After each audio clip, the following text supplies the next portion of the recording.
Sí, literalmente solo me tomaré un minuto más, o solo quiero hablar una vez más sobre el reglamento. Si no hay objeciones, entonces en general todo está listo para comenzar. Normalmente dividimos nuestros debates en 4 bloques. El primer bloque es la palabra de apertura y a cada participante le damos 7 minutos para su discurso de apertura. Si es menos, genial. Si es más, no importa. Siempre podemos ajustar. El segundo bloque son preguntas entre los participantes. Cada uno hace preguntas. Para la pregunta damos 1 minuto y para la respuesta 3 minutos. Y también hay oportunidad de hacer réplicas, ¿no? Si alguien tiene una réplica, también se puede usar, también será de aproximadamente 3 minutos. Lo repito una vez más, todo esto es aproximado. Si quieren, si no hay suficiente tiempo, no pasa absolutamente nada. El tercer bloque, preguntas respectivamente de parte de nosotros, Alexandra y yo, sus humildes servidores. Y el cuarto bloque final es la palabra final, ¿sí? O sea, la palabra de cierre. Y les pido disculpas. El tercer bloque es una discusión libre sin ningún reglamento, 15 minutos, o sea, se puede hacer preguntas y respuestas y en general aquí no se sigue ningún reglamento. Y el último bloque es la palabra final. Aquí también damos... Denise, parece. No empezamos, vamos a empezar ya, con tu permiso. La gente espera los debates. Bueno, está bien. Entonces vamos a empezar. Solo tenemos que decidir quién será el primero y en consecuencia quién comenzará nuestro debate de hoy. ¿Alguna preferencia, Denise, Jacob? A nosotros los tártaros nos da igual. Me da igual. Denise, ¿listo para ser el primero? Sí, vamos. Entonces, Denise Elisevich. Ahora tenemos la palabra de apertura, ¿verdad? Sí, ajá. De hecho, me sorprende mucho que una persona famosa pueda ocupar una posición. Es decir, en cuanto a Israel estamos de acuerdo, hasta donde sé y entiendo, pero en la cuestión de Ucrania no coincidimos, y lo que hizo Hamás en Israel parece ser diferente de lo que hace Rusia. O sea, normalmente, por lo que sé, al menos con las personas con las que hablo y respeto, la posición coincide respecto a Israel, y en la cuestión de Ucrania, en este caso, ahí no coincidimos. Se ve raro. Para mí también es extraño discutir la soberanía de Ucrania. Si el pueblo de Ucrania hubiera querido ser parte de Rusia, ahora no habría habido ninguna resistencia. Donde no hubo resistencia fue en Crimea, en Donbass hubo una resistencia mínima. Esos territorios Putin los tomó. En todos los demás territorios, por ejemplo, Gerson, Zaporilla, ahí donde Putin logró algo, aunque sea parcialmente. La gente salía como muestran videos y se ponía frente a los tanques. Los habitantes locales no parecían esperar a Rusia. Al mismo tiempo, debo admitir que Ucrania no se ha consolidado al 100% como país. Hasta el día de hoy no es un país exitoso. Pero no hay que confundir las acciones de los llamados Poroshenko, Zelensky y de todos los presidentes actuales, especialmente de Zelensky, con el país Ucrania. Y las lecciones de la historia, eso de que ahí suelen recordar a menudo a figuras históricas y que uno hizo esto y el otro aquello, eso siempre se va a interpretar de diferentes maneras. Nunca nadie ha llegado a un consenso sobre las opiniones históricas, todos siempre cuentan algo diferente. Propongo dejar la historia a los historiadores y discutir los temas actuales nosotros. Y sí, de hecho eso es todo. Ajá, gracias, Denise. Jacob Josifovich tiene la palabra, por favor. Bueno, en primer lugar, así soy yo como persona. Desde que empecé a actuar y pensar por mi cuenta, eso fue más o menos a mediados de los años 60 del siglo pasado. A mí no me interesaba en absoluto si la mayoría de la gente compartía mis pensamientos y mis juicios. Me daba absolutamente igual. Solo me interesaba una cosa, si yo tenía razón o no. Y siempre, en todas mis intervenciones, tanto en la Unión Soviética hasta el año 69, empezando desde el 67, como en Israel, después de que llegué, ellos expresaban solo mi opinión y siempre la mayoría estaba en contra. Al final tenía razón, antes no recuerdo. Así que la determinación cuantitativa de quién en Israel y cuántos piensan y a quién apoyan no me interesa. Solo me interesa qué tan correctos son mis juicios. Si lo entienden o no, o si lo entienden después. Y en esto me manifesté tanto en contra del gobierno soviético, vendía en la Unión Soviética, como en contra de mi propio gobierno. No una, ni dos, ni tres veces. Y cuando servía al poder y cuando estaba en el servicio, la mayoría de las veces mis opiniones, mis juicios estaban en minoría, pero se llevaban a cabo. Ahora, en lo que respecta a Ucrania y Rusia, no me toca decirle a otro pueblo cómo ser. Si se considera un pueblo, que se considere un pueblo, si no, pues no. Mañana los galicios dirán que son un pueblo separado de Ucrania, pues que sea Galicia, me parece. Los rusinos son un pueblo distinto, habrá República Rusina, no Leópolis. No, respecto al conflicto actual. En la forma en que se dio, no fue Rusia quien inició el conflicto. Los iniciadores del conflicto fueron los movimientos nacionalistas en Ucrania, cuyas raíces estaban presentes. Empezando por los periodistas y terminando con los banderistas. No importa cómo ni por qué pasó esto.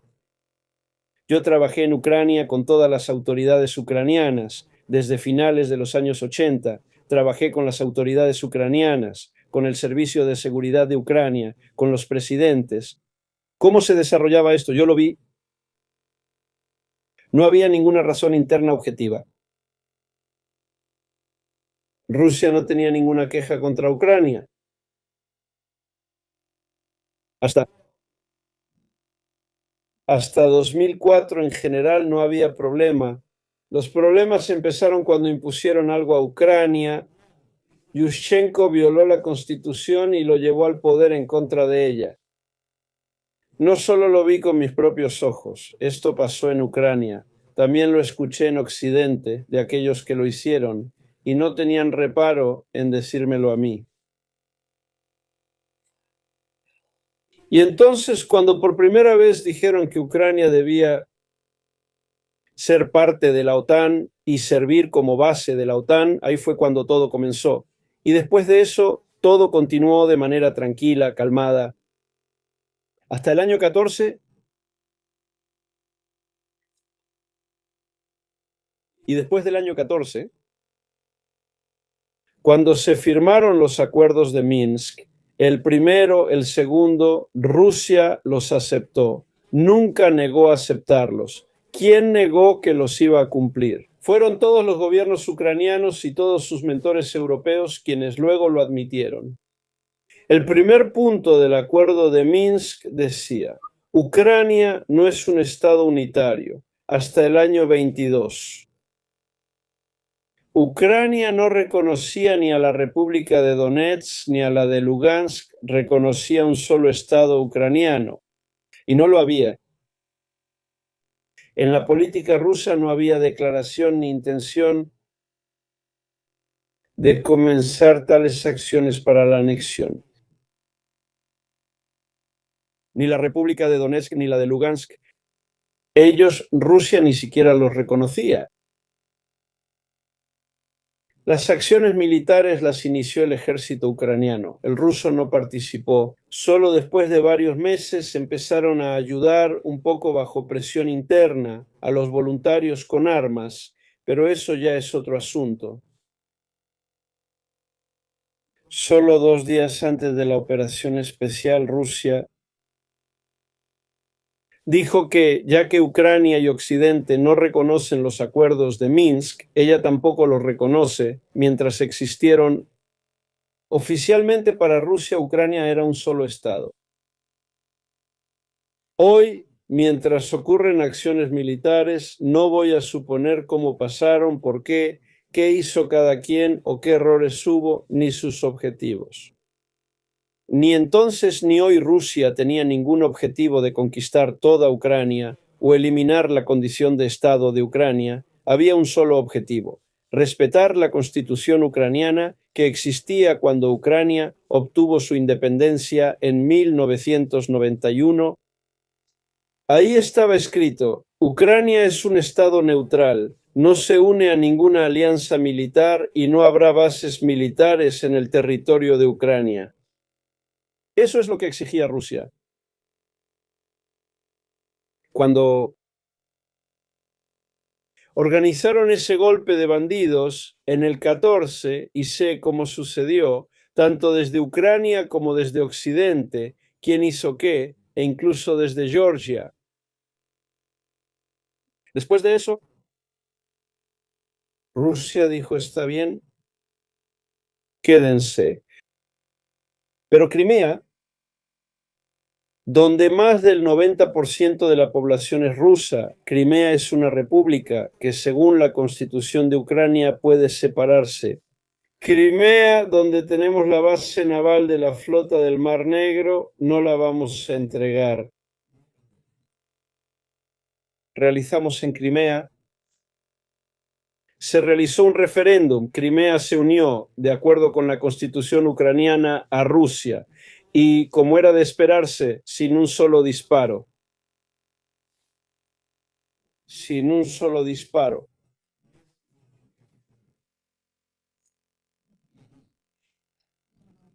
Gracias, Jakub Ivanovich.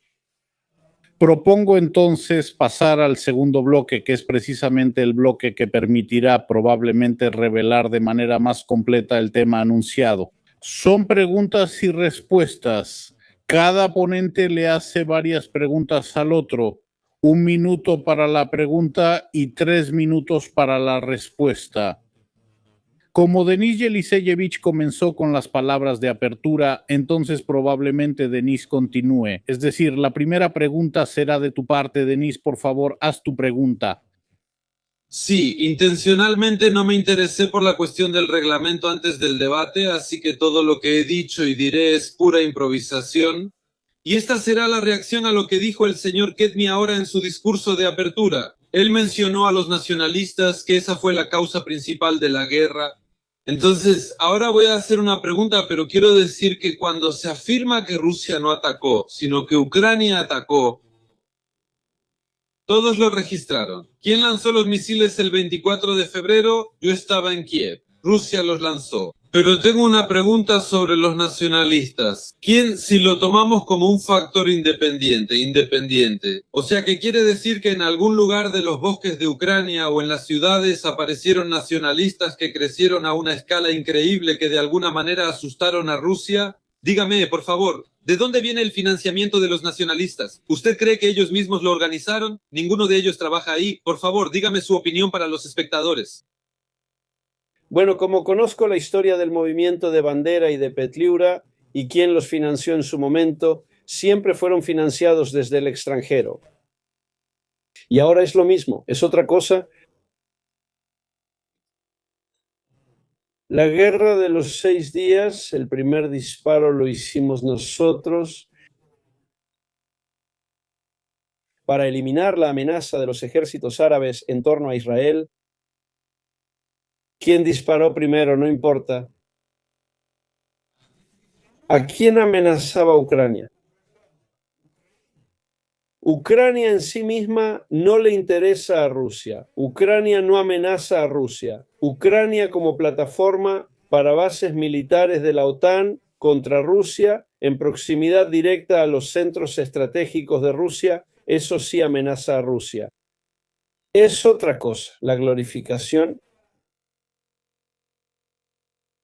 de los banderistas que fueron aliados de los nazis, miembros de la Unión de Repúblicas Socialistas Soviéticas y que ahora los declaran héroes nacionales.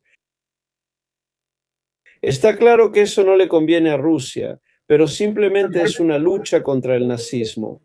Por eso Rusia no inició acciones militares. 200.000 se reunieron cerca de Ucrania antes de la guerra, preparándose durante meses con ejercicios militares. No es algo de un día.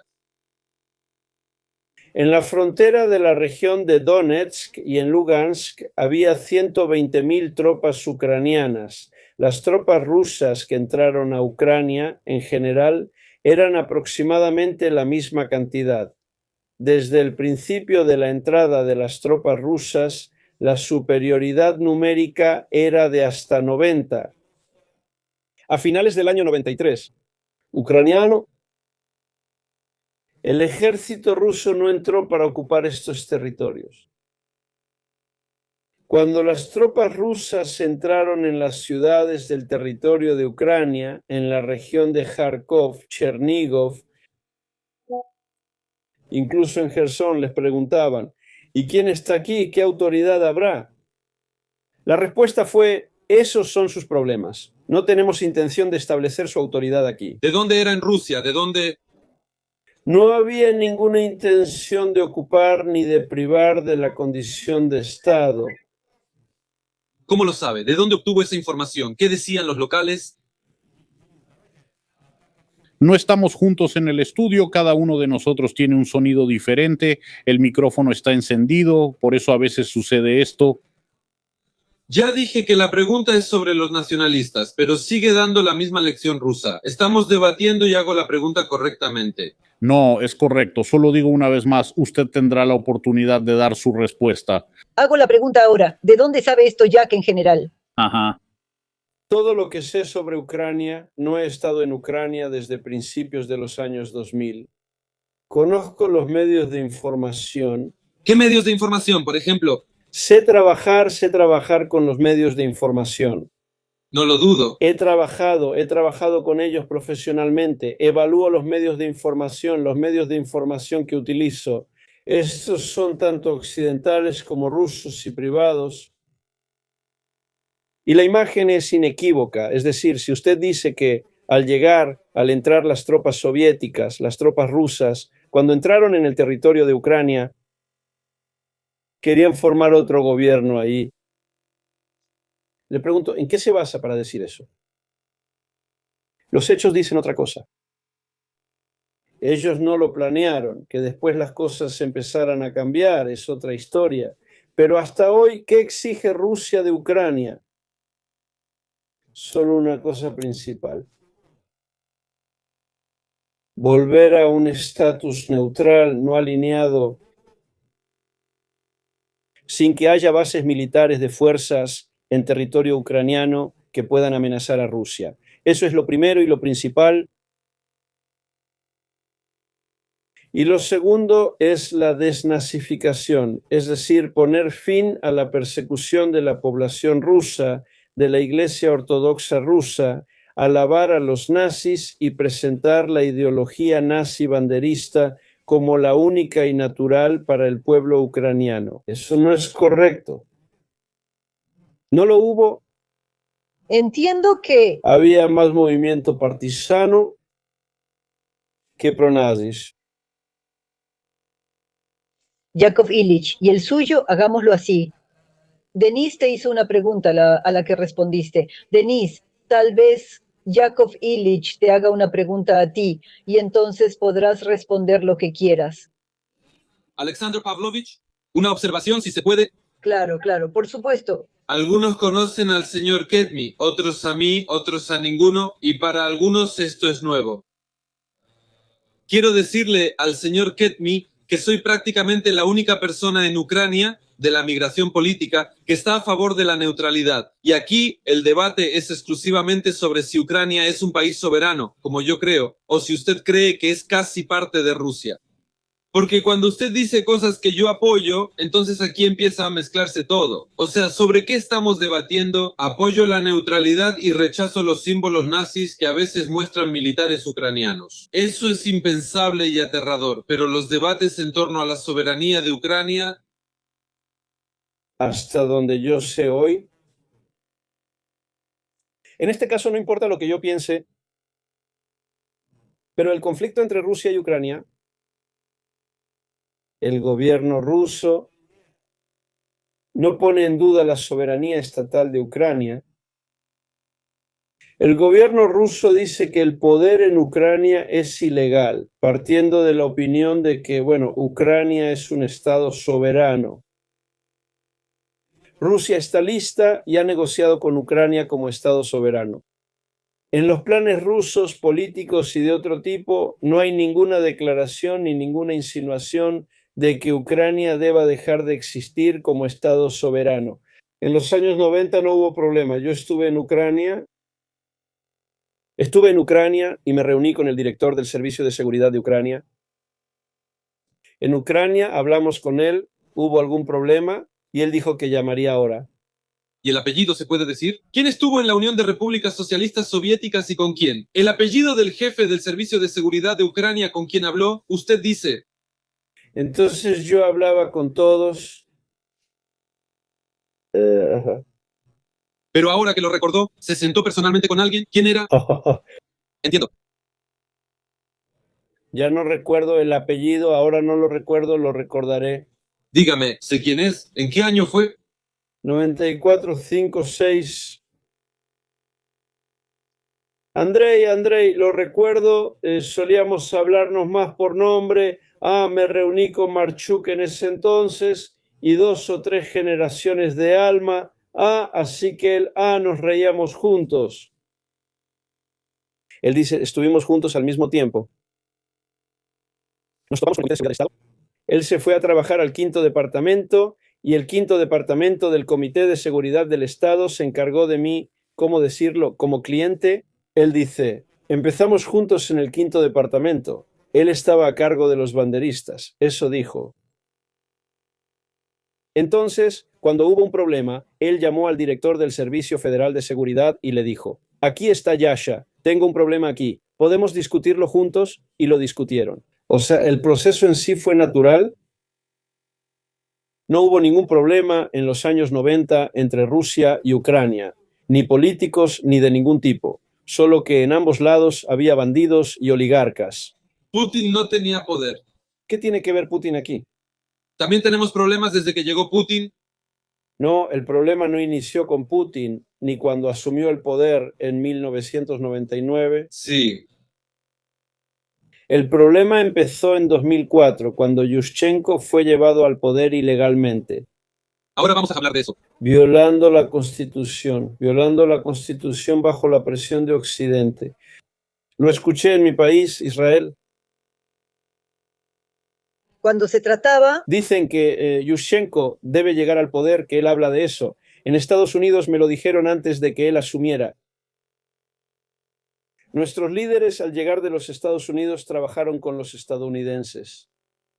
No necesito que me cuenten lo que pasó, pero no había ningún problema entre Rusia y Ucrania hasta que se anunció que su objetivo es unirse a la OTAN, en contra de todas las condiciones que existían cuando Ucrania obtuvo su independencia en el 91 y en contra de la constitución ucraniana que estos párrafos anularon.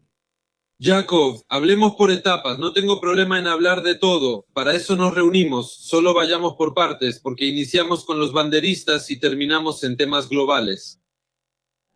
hagamos lo siguiente. Denise, seguramente me escuchas. Dime ahora, en este momento, ¿cuál es la pregunta? O Denise le hace otra pregunta a Jacob, o cómo procedemos. Denise, ¿cuál es tu comentario sobre lo que dijo Jacob Kedmi? ¿O preguntas el uno al otro?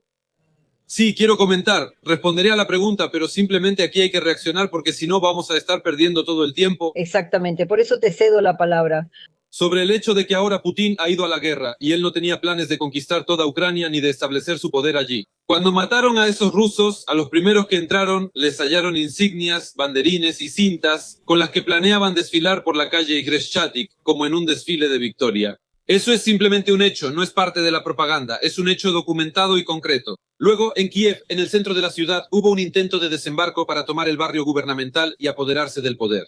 A todos ellos los mataron al carajo, ahí está la verdad. ¿Y cuándo hacen algo así? Cuando lanzan un desembarco en el barrio gubernamental, eso solo significa una cosa. Cualquiera se los dirá, ustedes lo entienden perfectamente, tomar el poder central, esos son los hechos. Ahora, sobre el primer Maidán de 2004, del que habla Yakov, entonces, hubo falsificaciones fantásticas. Yanukovych, cualquier persona que entienda un poco cómo se hacen las revoluciones o un agente de los servicios secretos, y Yakov también lo sabe perfectamente. Le dirán que es imposible hacer una revolución u organizar protestas similares sin el apoyo del pueblo. Eso se hizo con dinero de Agencia de los Estados Unidos para el Desarrollo Internacional y fondos de Soros. Sin duda, vino de ahí y ellos mismos financiaron e iniciaron el movimiento nacionalista. ¿Por qué? Hice la pregunta para que las personas que están interesadas y ven esto por primera vez entiendan las fuentes de financiamiento. Era una tecnología que se estaba impulsando y después la propaganda rusa financiaba a esos mismos nacionalistas. Rusia financiaba a esos mismos nacionalistas. Incluso tenían una fracción en el Parlamento ucraniano y creaban una imagen para la televisión rusa para alimentar ese odio. Es decir, no hay verdaderos nacionalistas en Ucrania. Existe un grupo de personas que jamás han trabajado ni se han encontrado a sí mismas en la vida. Muchos de ellos vienen de familias problemáticas, digamos desfavorecidas, y fueron reclutados para que pudieran sentirse alguien en esta vida. Sus declaraciones no valen, jamás han trabajado, lo repito.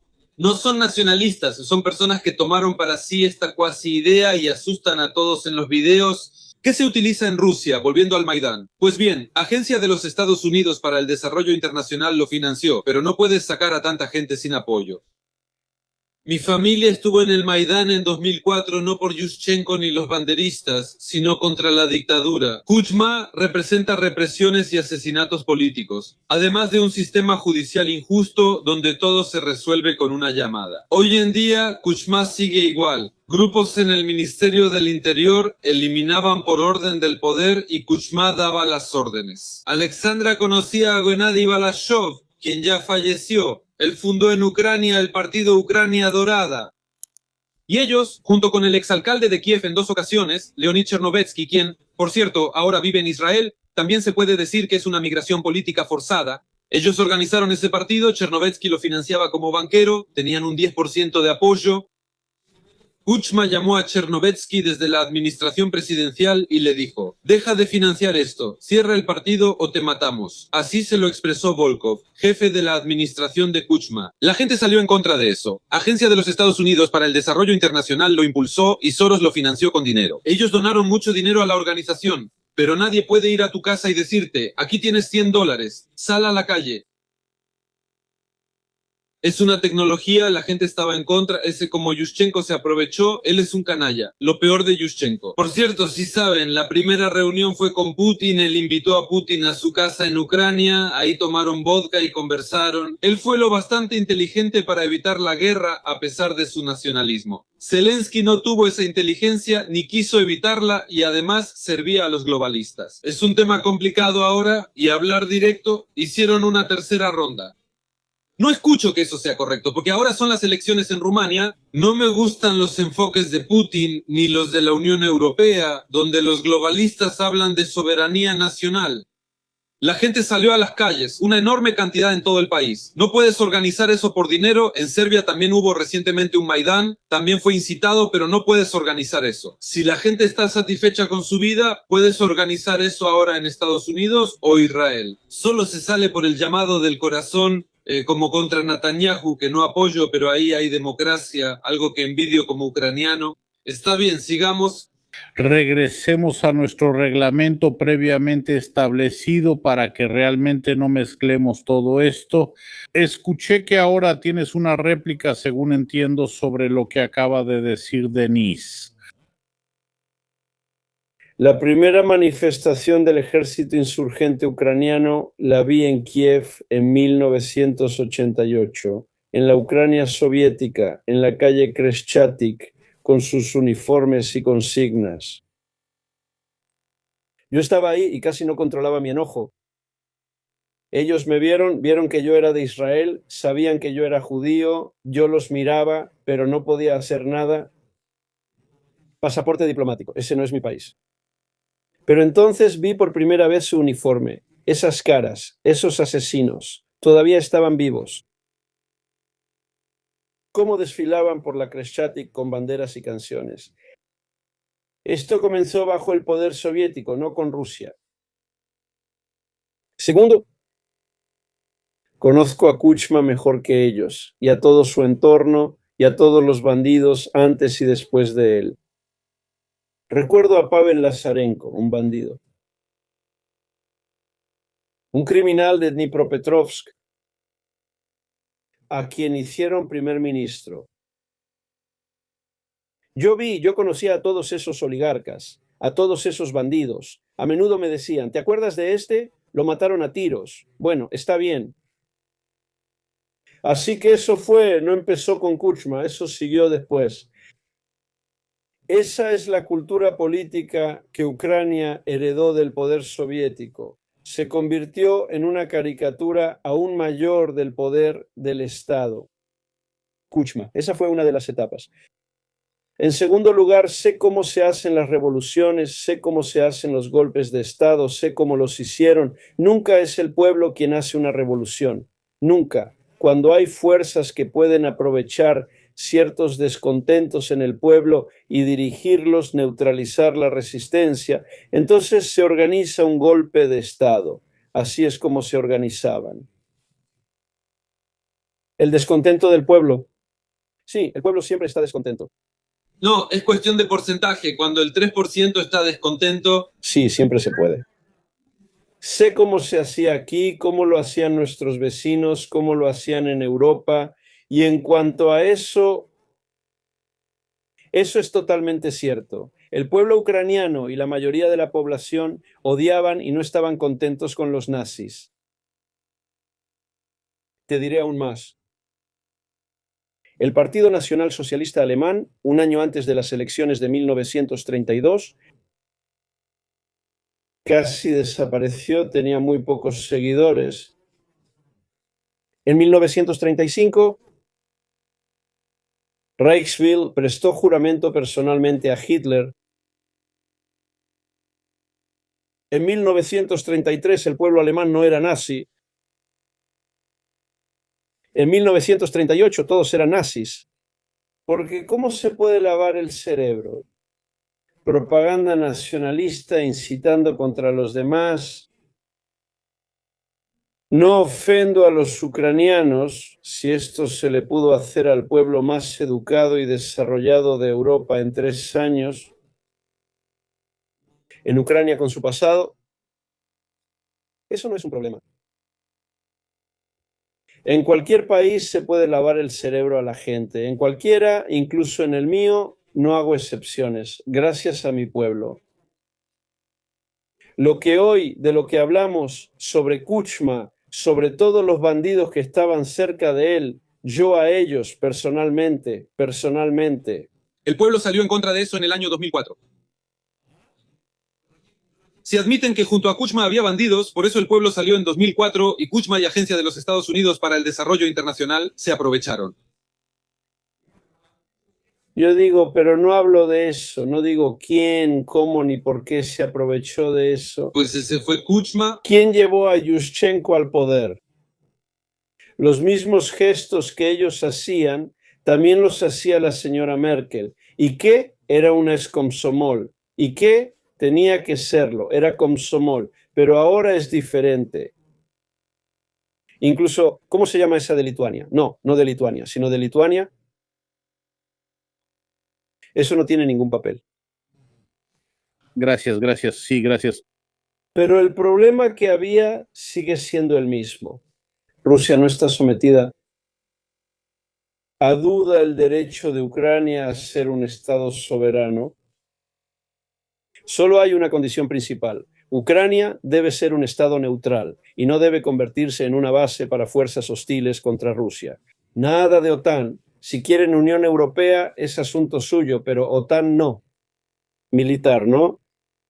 Bases estadounidenses cerca de Kharkov, no. Y eso ya pasó cuando aviones estadounidenses B-52 portadores de armas estratégicas practicaban maniobras girando sobre Kharkov, tomando posiciones en ejercicios desde donde podían atacar territorio ruso. Rusia no lo va a permitir. Así como nosotros dijimos, en Siria no habrá tropas iraníes y no las hay, lo advertimos más de una vez.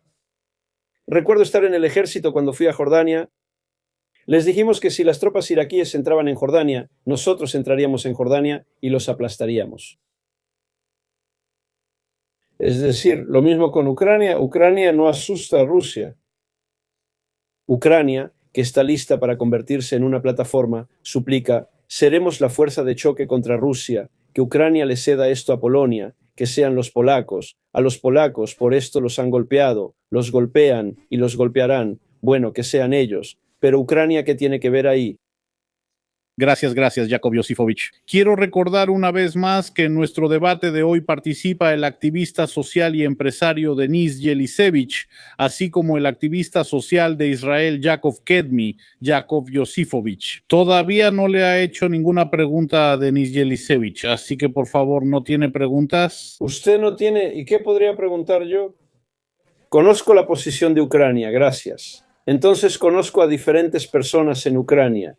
Admito que hay personas en Ucrania y la mayoría de ellos están en contra de la nazificación de la cultura ucraniana, de la historia ucraniana, de la sociedad ucraniana, están en contra de la rusofobia que se está imponiendo en Ucrania y ellos son la mayoría.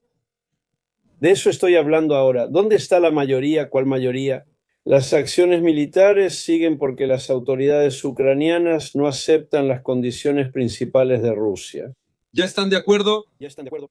Aquí no estamos bien informados, ya hay acuerdo. Sobre el territorio, Zelensky debió aceptar hace tiempo el idioma ruso y la neutralidad. Eso ya está resuelto. Alexander, quiero responder de nuevo ya que no hay preguntas. Sí, claro. Escuche, Denise, tengo una propuesta, ya que Jacob no tiene ninguna pregunta. Entonces harás tu comentario sobre lo que se mencionó ahora. ¿Y tú qué haces? Ya no tengo preguntas sobre el comentario. Ahora solo estamos unidos. Estábamos hablando. Y yo propongo que entonces tal vez para variar y como parte de nuestro reglamento hagamos preguntas. Tal vez así, bueno. Vamos, tú serás. Ahora va, no. Dijo Jacob. ¿Y entonces no es sin problema? Bien, en este mismo tema, solo por favor, Denis. No me gusta mucho la comparación con Israel en el contexto de Ucrania, porque Israel, no tengo que contártelo, se defiende, mientras que Rusia toda la vida ha intentado influir políticamente y se ha dedicado a la propaganda. Israel actúa a través de agentes y estrictamente en cuestiones de seguridad. Y cuando haces esas comparaciones, la verdad es que me resulta muy desagradable. Ya no quiero predisponer a la gente contra Israel, ni siquiera a quienes no desean estar en contra, y trato de evitarlo. ¿Entiendes el problema? Es un factor muy negativo. Quizá a ti no te importe lo que Ucrania piense de Israel, pero a mí sí. Segundo, cuando usted dice: me llaman de Ucrania, estoy en exilio político y en una situación única, pues me opongo a las políticas de Putin y Zelensky. Por eso es incorrecto decir que Rusia no quería esto si realmente no lo quería. Entonces, ¿por qué aparece en los programas de Solovyov o Skoviva? ¿Por qué el 90% del tiempo se discute sobre Ucrania desde hace 15 años, el 10% sobre Estados Unidos y nada sobre Rusia? Sí, porque en Rusia no hay proceso político, en Ucrania siempre ha habido y hay muchos problemas y ahora también. La verdad es que no tenemos proceso político, porque Zelensky es igual de dictador que Putin y dirige exactamente según su modelo, solo que va adelantado en el tiempo. En Ucrania se hablaba de Ucrania, pero en Rusia también solo se discutía sobre Ucrania. Si en verdad no les importara, eso no pasaría. Es conveniente, es un chivo expiatorio. Le echamos la culpa a otro. Ocúpense, idiotas rusos, ocúpense de Ucrania. Piensen en Ucrania, vean la televisión sobre Ucrania. No piensen en Rusia, porque si no, podrían volverse insatisfechos con el poder de Putin. Es una tecnología informativa. De nuevo sobre los grupos nacionalistas. En Ucrania hay pocos nacionalistas verdaderos. Todo este tema se alimenta con dinero de organizaciones no gubernamentales en relación con los grupos fascistas y también nacionalistas. Esto a menudo está muy cerca, o tal vez incluso siempre. En Ucrania, todo esto está bajo la protección de los servicios secretos, y ustedes lo saben muy bien. Nadie permitirá que un verdadero grupo fascista se descontrole en ningún país. Hay fascistas en todos los países, incluso en Estados Unidos. Están bajo la estricta vigilancia del FBI, pero aquí simplemente no los politizan. Y en Ucrania decidieron, bueno, ya que existen, harán lo que les digamos. Los utilizan, sabotean juicios, cometen represalias, porque es un país sin límites. Eso es contra lo que yo estoy en contra. Eso es todo. Denis, ¿podemos responder preguntas si tienen? Si me permite, Jakov Josifovich, hay algo, solo unas frases. No hay que confundir a Rusia con la Unión Soviética. Rusia no se ocupaba de Ucrania hasta el siglo XXI. En general, no le prestaba atención a ninguna de las repúblicas postsoviéticas. apenas podía ocuparse de sí misma. No había nada. Hay que ver a quién enviaron como embajadores a Ucrania, qué hicieron allí o en otros países. Trasladar automáticamente lo que existía desde la época soviética y la confrontación con Occidente, no hay que hacerlo, eso no existía. Así es, eso es exactamente lo que estoy haciendo. Eso no existía. Y ahora, ¿de qué hablan en Rusia? ¿Cuánto tiempo dedican a los problemas internos, ¿Cuánto en Ucrania? ¿Cuánto en los Estados Unidos? Yo respondo a eso. Eso no es asunto mío. Así es mi asunto hasta ahora. Es su país, son sus medios de información, en qué se ocupan, de qué hablan. Ahí respondo a las preguntas que me hacen sobre política exterior, interior. Yo no me meto. Tengo cosas que decir, si tengo algo que decir sobre mi país, sobre mi gobierno.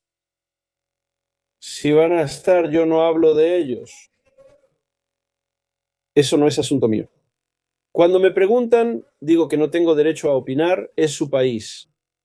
Vivan. Como a los ucranianos les interesa, y a los ucranianos les interesa, eso es interesante. No, estoy hablando del conflicto entre Ucrania y Rusia en el aspecto de que Rusia tiene derecho a exigir seguridad desde el territorio de Ucrania para que Ucrania no sea miembro de la OTAN y para que no haya bases militares extranjeras en Ucrania. Ese es el problema principal. A Rusia no le interesa nada más en términos generales en Ucrania. ¿Qué piensas al respecto, Denis? ¿Qué dice Yakov Yosifovich ahora? Repito, la neutralidad ya está resuelta. Poroshenko cometió un gran error al intentar ganar así las elecciones, pero perdió ante Zelensky. 3 meses antes de las elecciones, él simplemente lo incluyó en la constitución sin referéndum, sin nada, violando completamente la ley. El camino hacia la OTAN. Apoyo la neutralidad al estilo austriaco, cooperación con la OTAN, pero sin ser miembro como Austria. Ese es el único camino para Ucrania por su ubicación. Mientras Putin viva, la situación seguirá. Cuando él no esté, dependerá de quién tome el poder en Rusia. Pero hablar de algunas amenazas, ¿cuándo ha atacado la OTAN a alguien? No digo si está bien o mal que la OTAN se expanda, pero ¿cuándo la OTAN ha atacado a alguien? Rusia entró en Ucrania, y Suecia y Finlandia, que no estaban en la OTAN, se unieron rápidamente por un proceso acelerado, aunque el vuelo desde Finlandia a San Petersburgo es más corto que desde Rusia. ¿Y eso no le preocupa a Putin? Porque en realidad, desde un punto de vista puramente militar, es totalmente cierto. ¿Qué representa Ucrania como base de la OTAN y qué representa Letonia? Y si Letonia representara alguna amenaza para Rusia, borrar Letonia tomaría 5 minutos. Sí, no lo dudo. Nadie le reclama nada, nadie. Rusia, el presidente Putin, amenazó a la OTAN, incluyendo a Ucrania. Eso fue el 15 de diciembre de 2021 y él dijo, o regresan al estado de 1998 y desde el punto de vista de la ubicación de las tropas de la OTAN y su composición, o tendremos que hacerlo por la fuerza. Y en ese momento Preparaba el ultimátum que hoy está sobre la mesa. Y Rusia va a buscar por todos los medios, y si es necesario por la fuerza, que la situación de la OTAN vuelva al estado de 1998. Putin siempre supo que Ucrania nunca sería aceptada en la OTAN. Eso se lo dijo Bush y también se lo dijo Obama.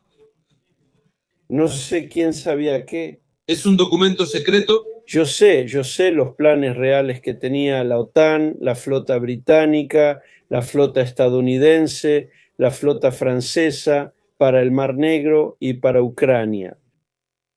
No sé qué sabía Putin. La última vez que hablé con Putin fue en 2002. Desde entonces, no sé. En ese tiempo no mencionamos la OTAN ni Ucrania, teníamos otros problemas. Pero el Estado nunca...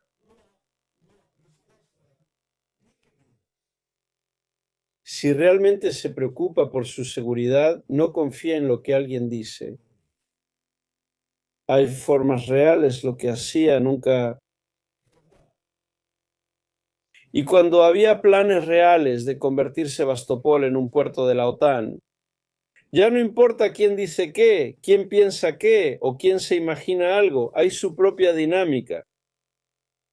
Lo mismo vemos en nuestros países, todos los conflictos que tenemos con Líbano, ahí todavía no ha terminado. Bueno, no importa lo que digan, lo que nos importa es que no haya amenaza para nuestros asentamientos en la frontera con su territorio y vamos a resolver eso. ¿Entienden que dañan la reputación de Israel? Hacen un paralelo entre Rusia e Israel y perjudican a Israel que no actúa como Rusia. No me enseñes a cuidar la reputación de Meistera, eso lo hago yo a mi manera y creo que es muy sencillo.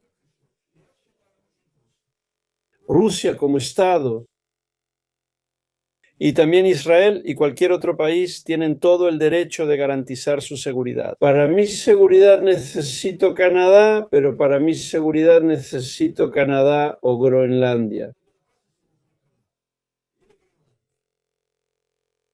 O el que dice que por la amenaza de Venezuela arresto a su presidente.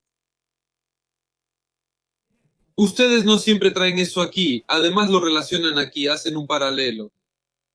Digo que cada Estado tiene derecho a una seguridad verdadera, correcta y real.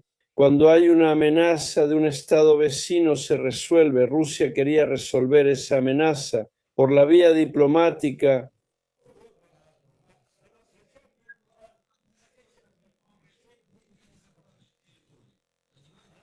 Pido disculpas, hablemos precisamente sobre el tema del territorio.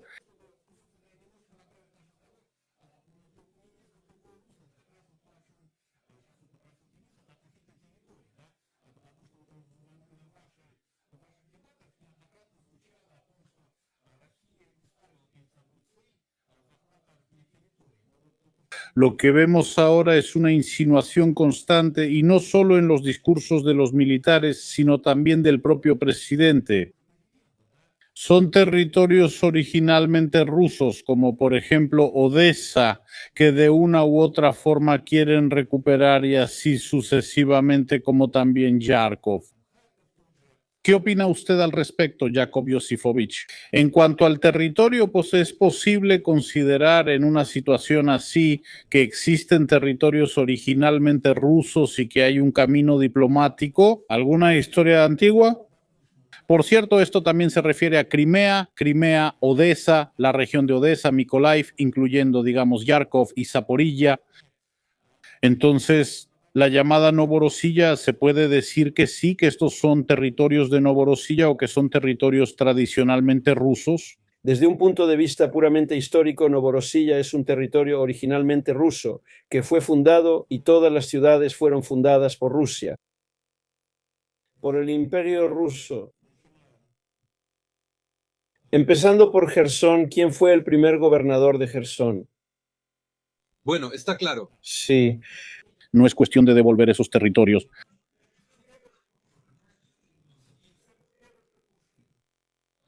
Y no por nada la estatua de Catalina estaba en Odessa. Les voy a decir el censo de población de Odessa de 1904. 10 pueblos que hay. Rusos, judíos, polacos, armenios, gitanos, griegos, búlgaros. ¿Quién falta de los 10 pueblos en Odessa? Pequeños rusos. En Odessa en 1904 entre 10 pueblos no había pequeños rusos. O sea, históricamente es un hecho. ¿Qué importancia tiene eso? Hoy, ninguna. Pero nadie, ni el presidente de Rusia, nadie oficialmente, nunca ha dicho que el objetivo de Rusia sea recuperar Odessa. Putin dijo solo una cosa: si las acciones militares continúan, y las acciones militares, como continúan, van hacia atrás, el ejército ruso retrocede lentamente. El motivo es otra cuestión. Esto puede llevar a que Ucrania pierda territorio, lo que haría imposible la existencia de Ucrania como un estado soberano. Nadie ha dicho que ese sea el objetivo de Rusia. Pero así ya significa eso. ¿Qué dijo? No, un momento. Usted dijo que las palabras no importan, que vemos acciones, y ahora afirma que Putin no lo dijo, aunque él actúa de esa manera. Él no lo hace. Él no lo hace. Rusia, y en las negociaciones no pone nada fuera de esas 4 regiones de las que se habla. No se habla de Kharkov, no se habla de Poltava, no se habla de Dnipropetrovsk, no se habla de Nikolaev, no se habla de Odessa, ¿eh? De eso no se habla hoy, en 5 años sí se hablará. Cuando sea el momento, hablarán. ¿Entendido? Si sucede, entonces será así. Y que Crimea todavía no avanza, eso significa que, en mi opinión, decir que eso va a pasar no es serio. Cuando realmente empiecen a hablar de eso, entonces sí. Nadie toma en serio el delirio en Ucrania de que Kubán es territorio ucraniano y aún así lo dicen. Desquiciados hay en todas partes, gente inestable hay en todas partes, pero ese país no sigue esa política. En este caso, Rusia tiene un solo objetivo: alejar a la OTAN y la posibilidad de una base de la OTAN a la situación de 1998, incluyendo el territorio de Ucrania. Cuando eso se logre, todo lo demás se puede negociar. En cuanto a Jersón, solo puedo decir que Rusia cometió muchos errores. Esto estaba claro desde el principio: no se puede defender Crimea sin que Jersón estuviera en manos de Rusia. La topografía militar es muy buena. ¿No viste lo que Rusia hizo en Jersón? Tengo amigos allá y desde el inicio supe cómo estuvo todo, lleno de cadáveres. Y en Mariupol fue lo mismo, y me sorprende. Ahora dijiste que no te enseñen a amar tu país. Sí, tal vez no sepas algo. Acepta que en esta vida tal vez no sepas algo. ¿Dónde está el país ahora? Unánimemente se atribuyeron la corrección de su opinión, incluso sobre Israel. Veo la topografía militar desde el punto de vista de los militares. ¿Ustedes no entienden algo? No, yo digo, si Rusia realmente quiere que Crimea permanezca en Rusia sin Jersón, no podrá mantenerlo en ninguna situación, solo considerando la topografía militar pura. Déjenlo así. Todo lo demás no juega ningún papel. Sin esto, tarde o temprano perderán. ¿Y usted qué opina? ¿Y por qué en realidad Rusia se esfuerza tanto atacando Odessa, la región de Odessa, destruyendo la infraestructura energética? La gente pasa semanas sin luz, sin agua, sin electricidad, sin nada. ¿Cuál es la razón de esto si, como usted dice, no hay ninguna? Rusia no tiene interés en estas regiones, no las considera suyas, o mejor dicho, no quiere quedárselas. Porque como está en la Constitución, solo hay 4 regiones previstas para comida. Se declaró una moratoria sobre los ataques a instalaciones energéticas, y tanto Rusia como Zelensky se comprometieron con Trump a que esto no sucedería. 3 días después, Ucrania bombardeó instalaciones energéticas en Rusia, aunque Rusia no hace lo mismo. Durante todo un mes, mientras duró la moratoria, Ucrania estuvo bombardeando instalaciones energéticas en Rusia sin tener en cuenta nada. ¿Cuántas veces Ucrania ha bombardeado la central nuclear de Zaporilla, poniendo en peligro tanto a Ucrania como a Rusia y al mundo entero? Así funciona el manual de propaganda rusa. ¿Creen que Ucrania puede atacar objetivos secretos o instalaciones energéticas en Rusia sin ayuda de Estados Unidos, satélites o inteligencia? ¿En serio lo creen? Todas las operaciones militares, todos los bombardeos al territorio ruso por parte del ejército ucraniano, hasta el último momento, se realizaron junto con la inteligencia satelital estadounidense. Inglesa, francesa, los estadounidenses ya dejaron de hacerlo, solo quedan la inglesa y la francesa, y los alemanes, gracias a Dios, no tienen. Ajá, gracias. Y hay instrucciones completas, y toda la inteligencia electrónica viene de los malos. Gracias. Con su permiso, entonces tengo una pregunta para Denis Yeliseyevich al respecto. En resumen, sobre esas causas fundamentales de las que hoy hemos hablado mucho en general, pero quería preguntarle a Denis si está de acuerdo, Denis, con lo que usted y en particular también enumeró hoy. O sea, me refiero a la neutralidad, a no unirse a la OTAN. Si se cumplen estos puntos, básicamente todo terminará. Denise, ¿usted qué opina? Ya se llegó a un acuerdo sobre estos puntos, ahora queda la cuestión del territorio y los acuerdos. Acuerdos no oficiales de los que nadie le va a hablar al público en general, acuerdos secretos de los temas abiertos. Ahora queda el tema del Donbass. ¿Quién tendrá la salida territorial? Sabes, Quiero reiterar que estoy en una posición especial, ya que a diferencia del señor Kedmi, no uso métodos de propaganda ucraniana, lo cual me resulta repugnante. Y solo escucho respuestas a preguntas que no hice, y eso me sorprende. Es desagradable como Yakov, con qué suspiro y placer, y con esa dureza tan demostrativa en la entonación, señala a quién matará Rusia, qué va a capturar, cómo se va a defender. Eso me hace pensar mucho. Si fuera sobre Israel, te apoyaría y hablaría igual, pero al hablar por Rusia, me provoca ideas extrañas. Se lo digo sinceramente, gracias. me atribuyes sentimientos al hablar, pero eso depende de quienes estén presentes. Lo constato como un hecho. Eso lo dijo el presidente de Rusia, por eso lo tomo en serio.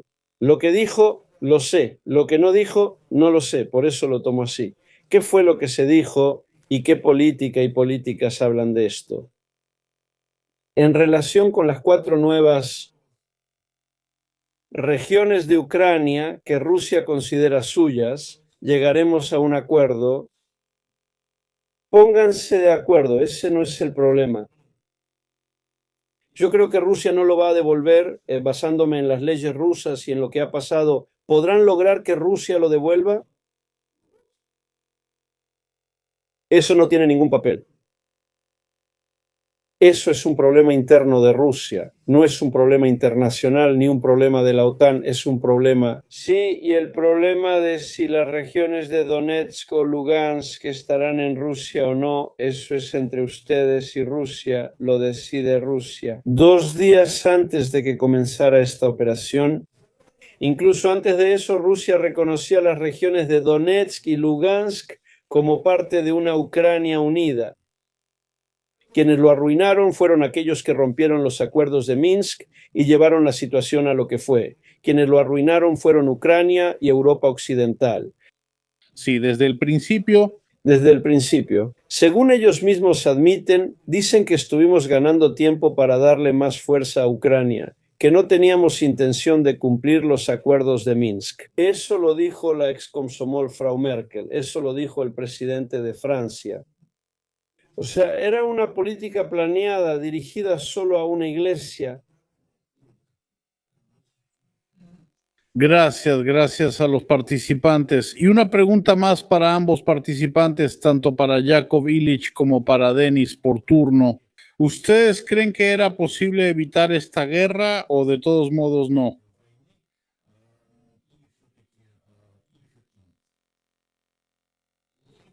¿Cuáles eran otras formas para que esto no sucediera? ¿Cree que se hizo todo lo posible para evitar esto? Puedo decir que no se hizo nada posible. Aquí estoy de acuerdo con las acusaciones contra Macron y Merkel, pero eso de ninguna manera puede ser una licencia para Putin. Cometer un crimen de guerra, matar inocentes, destruir infraestructura, dejar personas sin hogar y convertir Mariupol y otras ciudades ucranianas en tumbas no tiene justificación. ¿Cómo justifica Yakov eso? ¿Zelensky tiene razón? No. ¿Poroshenko la tiene? No. ¿Fue correcto dejar entrar a Soros en Ucrania? No, pero eso no justifica a Putin. Puedo decir más, si Putin hubiera asignado, ahora está asignando un presupuesto militar de 120.000 millones de euros, sumas astronómicas, le habría bastado con asignar 10.000 millones de euros. En Ucrania todos son corruptos, especialmente en la Rada Suprema. Podría comprarlos y resolver cualquier problema. Asignó miles de millones y Medvedchuk, su compadre, los robó. ¿Algo no salió bien? Responderé a eso. Primero intentaron comprar. No funcionó, ¿verdad? No, ellos se revendieron. Va el año 14, Mariupol. Año 22, los acuerdos de Estambul intentaron comprar. Intentaron comprar, pero el problema es que esos vendidos están dispuestos a venderse a sí mismos 3 veces. Prometieron, cobraron y no cumplieron. Bueno, ahora usted está diciendo, Eso ya pasó, no compraron. ¿Cómo que no compraron? Sí compraron, eso es otra cosa. No estoy preguntando qué debo decir. Todavía más errores que cometió Rusia hacia Ucrania que los que cometió Europa junto con la Excomsomolca, por favor. Pero eso no importa. Hoy el problema es que hay una guerra, cortesía, y en la guerra matan. ¿Qué hacer? En la guerra quienes más mueren son los civiles. Yo lo veo todos los días, yo lo he visto.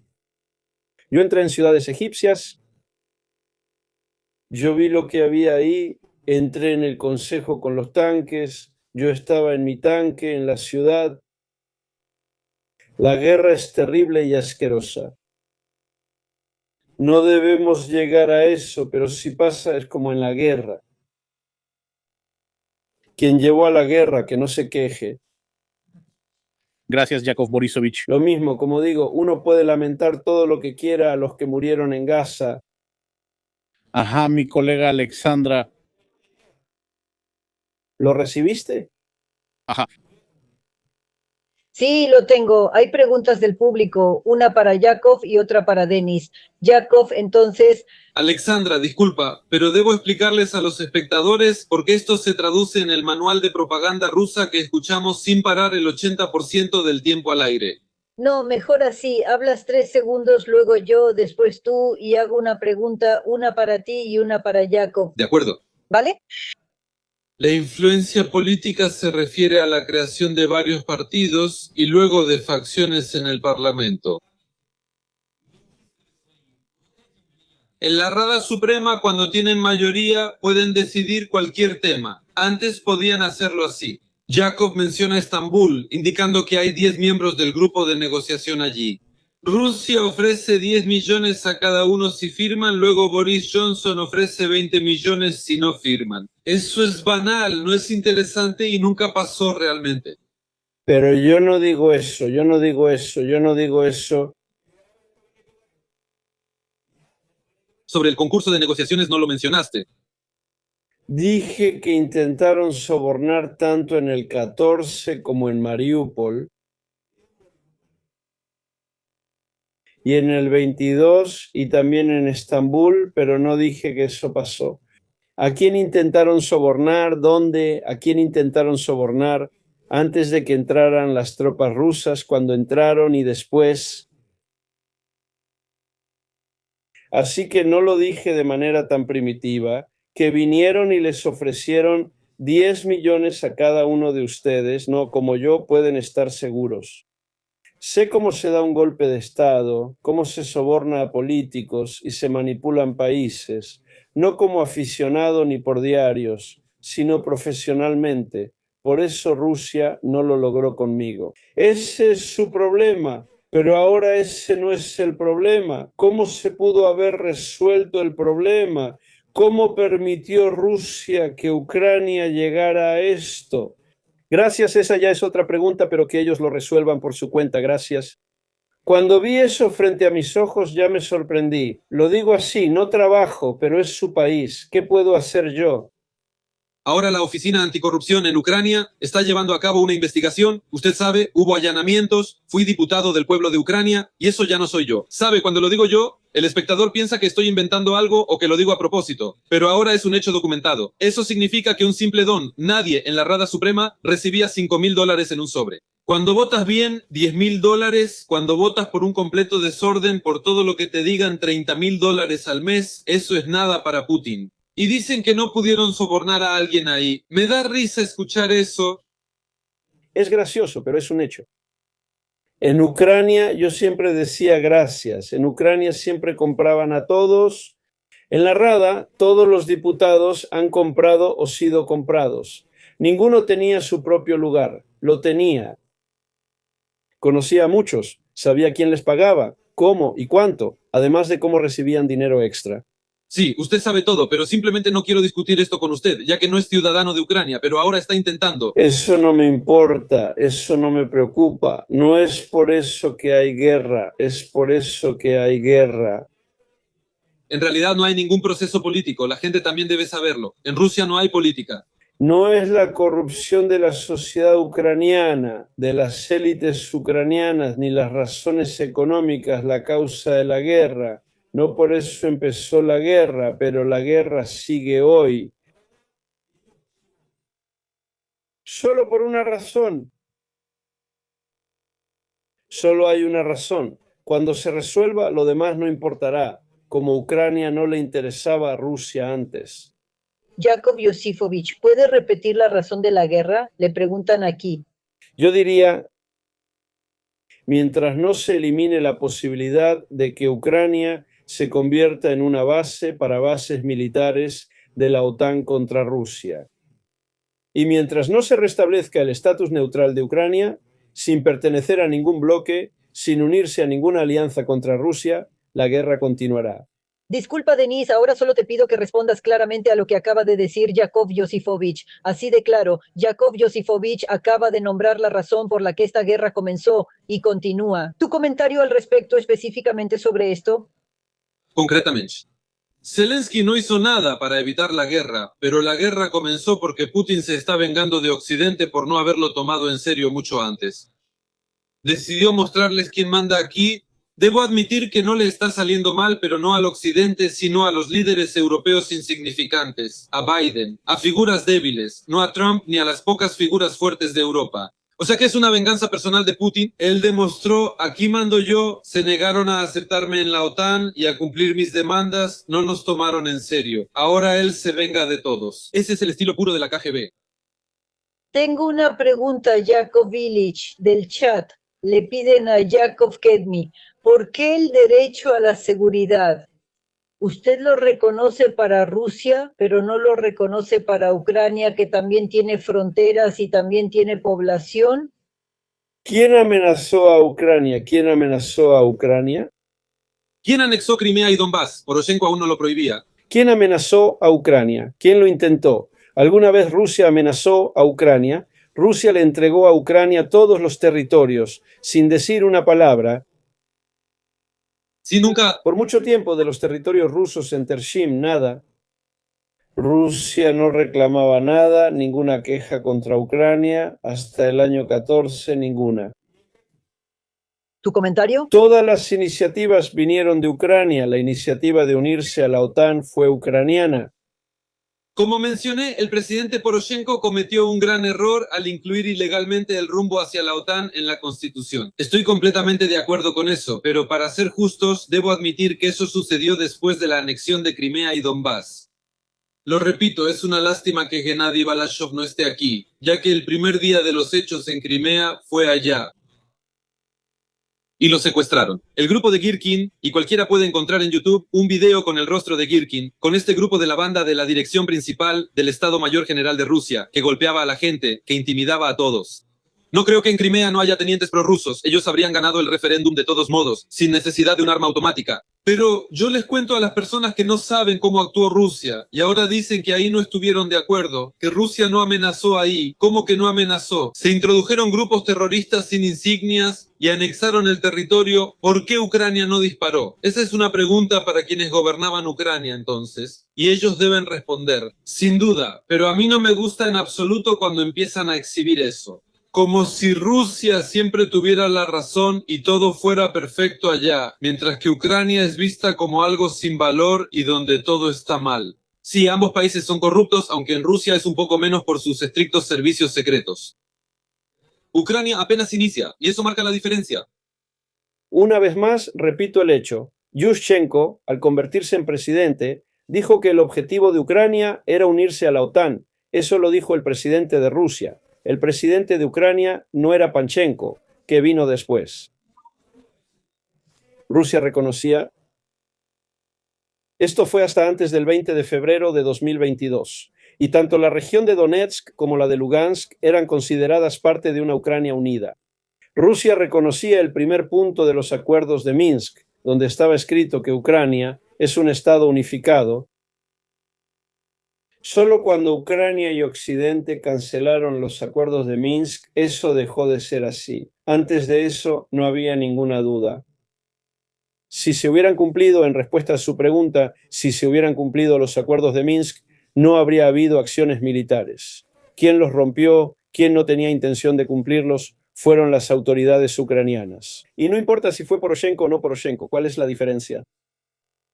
Y Europa Occidental lo admitió intencionalmente, que los acuerdos de Minsk solo tenían como objetivo darle a Ucrania la oportunidad de reunir fuerzas militares.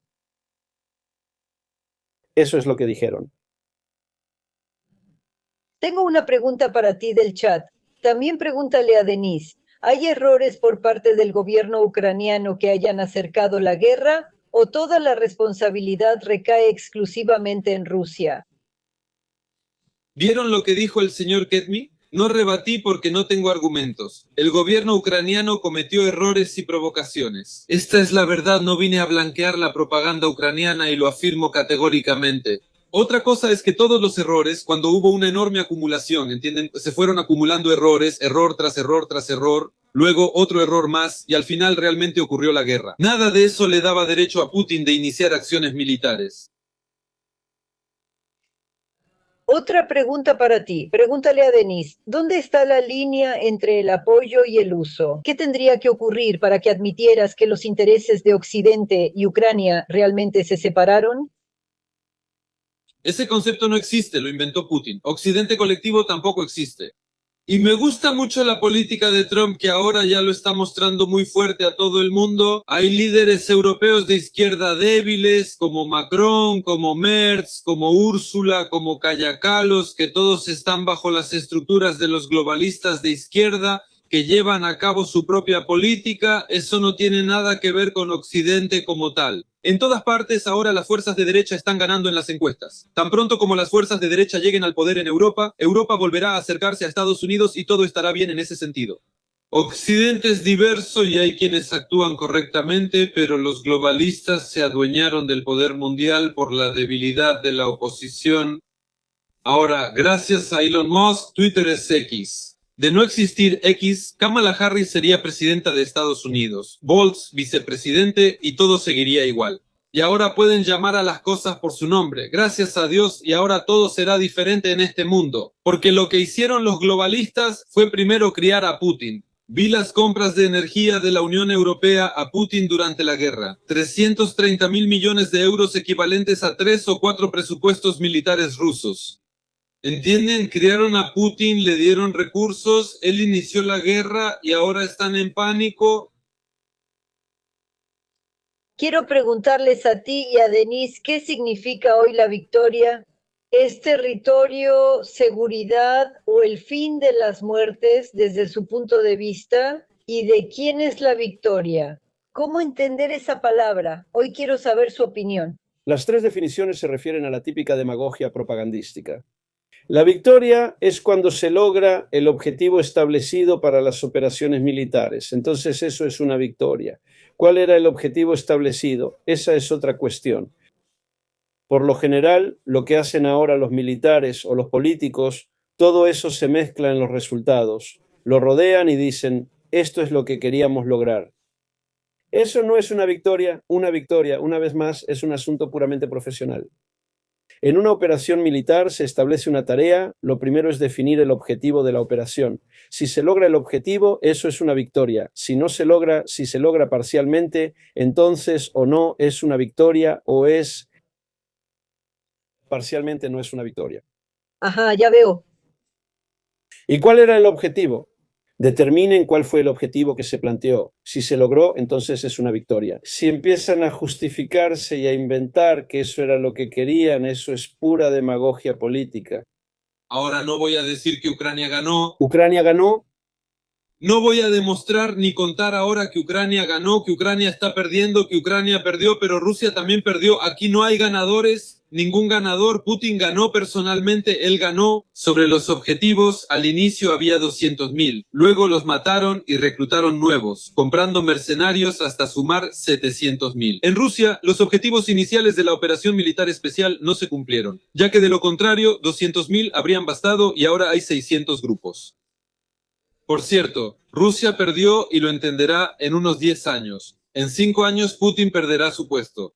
Yo me dedico a este tipo de cosas. Evalúo las cosas de manera puramente profesional. Lo que está pasando Disculpen, hoy las acciones militares aún no han terminado. Cuando terminen, según los resultados, se podrá decir qué lado ganó o no ganó. Y sí, si queda claro que Ucrania obtiene un estatus neutral y que nunca habrá bases militares extranjeras en Ucrania ni bases de la OTAN, entonces significa que Rusia ha logrado su objetivo principal. ¿A qué precio? Esa ya es otra pregunta. Si esto fortaleció o debilitó al Estado, esa es otra cuestión.